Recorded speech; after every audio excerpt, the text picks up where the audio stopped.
Imagine um homem caminhando sozinho pelas colinas áridas de Gileade. O vento forte levanta poeira, as pedras queimam sob o sol e o ar seco gruda na garganta. Ali não há palácios nem jardins reais, apenas terra, silêncio e sobrevivência. Nesse cenário duro, vive um homem simples. Nada nele chamaria a atenção à primeira vista. Roupas rústicas de pele de animal, barba espessa, passos firmes como quem cresceu em meio às montanhas. Mas dentro dele havia algo que ninguém podia ver. Um fogo, uma convicção inabalável, uma chama que não vinha da terra, mas do próprio céu. Esse homem era Elias, o tisbita, um profeta que surgiria do anonimato para desafiar um rei perverso, confrontar uma rainha sanguinária e enfrentar 450 profetas de Baal, mais 400 de Azerá, e testemunhar um dos maiores milagres já vistos na história bíblica. Um homem comum, movido por um Deus extraordinário. Elias veio de Tisbê, uma vila escondida entre as montanhas de Gileade. A vida ali era simples, mas dura. Pastores, camponeses, homens calejados, acostumados a tempestades repentinas e sol inclemente. Gileade formava homens fortes, e Elias era um deles. Mas enquanto muitos estavam ocupados apenas com o cotidiano, Elias observava algo além. Ele percebia a decadência espiritual que crescia em Israel. Rumores chegavam até as montanhas. O rei Acabe se casou com Jezabel, princesa fenícia devota de Baal. Altares pagãos estavam sendo erguidos. Profetas do Senhor estavam sendo mortos. E o povo, seduzido pela riqueza e pelas festas, abandonava o Deus de seus pais. Quando Elias ouvia sobre isso, algo queimava dentro dele. Indignação, tristeza, um zelo que não o deixava em paz. Até que um dia, isolado na encosta das rochas, Elias sentiu algo profundo. Não era uma voz audível, era mais forte do que isso. Um peso, um calor que preenchia seu corpo, uma certeza absoluta. Deus estava chamando Elias para confrontar o pecado de Israel. E não seria um confronto discreto, seria um trovão na terra seca. Deus deu a Elias uma mensagem chocante, um anúncio de seca. Não apenas falta de chuva, nenhum orvalho cairia sobre Israel, nada. Isso era devastador. Israel vivia da agricultura. Sem água, as plantações morreriam, os animais sucumbiriam, a economia entraria em colapso. Um decreto assim significava crise nacional. Mesmo assim, Elias não hesitou. Caminhou até Samaria, aproximou-se do palácio e, diante do rei Acabe, declarou: Tão certo como vive o Senhor, não haverá orvalho nem chuva, exceto quando eu disser. O silêncio tomou conta da sala. Acabe ficou furioso. Jezabel quis sua morte imediatamente. E assim, Deus enviou Elias para se esconder. Elias se refugiou junto ao riacho de Querite, ao leste do Jordão. Ali viveu na dependência total do Senhor.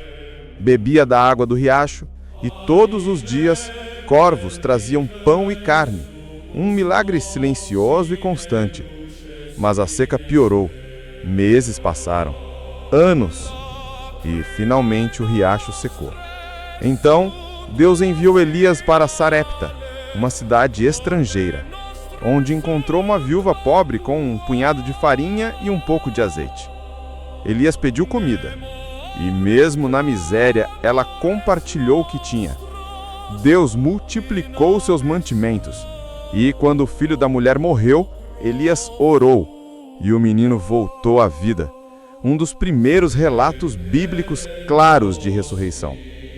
Era como se Deus estivesse preparando Elias, camada por camada, para o confronto final. Depois de 3 anos de seca, Deus falou novamente: Vá e apresente-se a Acabe. Eu enviarei chuva. Quando Acabe o viu, gritou: És tu o perturbador de Israel? Elias respondeu com coragem: Não sou eu, perturbador, mas tu e a casa de teu pai, que abandonaram os mandamentos do Senhor. E então Elias lançou o desafio, uma disputa espiritual decisiva no Monte Carmelo. O povo se reuniu. Os 450 profetas de Baal estavam lá. Os 400 profetas de Azerá também. Altares foram preparados. A regra era simples. O Deus que respondesse com fogo seria o verdadeiro Deus. Os profetas de Baal começaram. Gritos, danças, rituais, cortes na pele. Horas e horas. E nada. Baal não respondeu. Nem um sopro de vento. Quando chegou sua vez, Elias fez tudo diferente. Primeiro, reconstruiu o altar do Senhor com 12 pedras, representando as 12 tribos de Israel. Depois cavou uma dala ao redor. E então fez o impossível. Mandou encher tudo de água 3 vezes. A água escorria por todos os lados, encharcando a madeira e o sacrifício. Humanamente, impossível que pegasse fogo. Mas para Deus, apenas o detalhe de um espetáculo. Elias orou: Ó Senhor, responde-me, para que este povo saiba que Tu és Deus. E então, um rugido, um clarão, um fogo que desceu como um raio e consumiu tudo: o sacrifício, a madeira, as pedras, a água, a poeira. O povo caiu com o rosto no chão. Só o Senhor é Deus. E naquele dia, Elias destruiu a influência dos profetas de Baal.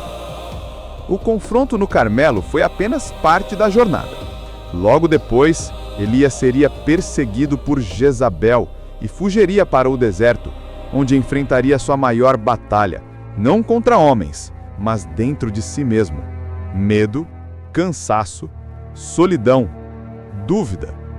Mas Deus o encontrou no Horebe, não no vento forte, não no terremoto, não no fogo, mas numa voz mansa e suave. Elias recebeu novas ordens, novo propósito, nova força. Anos depois, quando sua missão terminou, Elias não experimentou a morte. Ele foi levado aos céus em um carro de fogo, diante do olhar atônito de Eliseu. Um final digno de um homem que não viveu pela terra, mas pelo céu. Elias começou como um homem simples das montanhas. Se tornou um profeta que desafiou reis. E acabou sendo levado por Deus de forma gloriosa.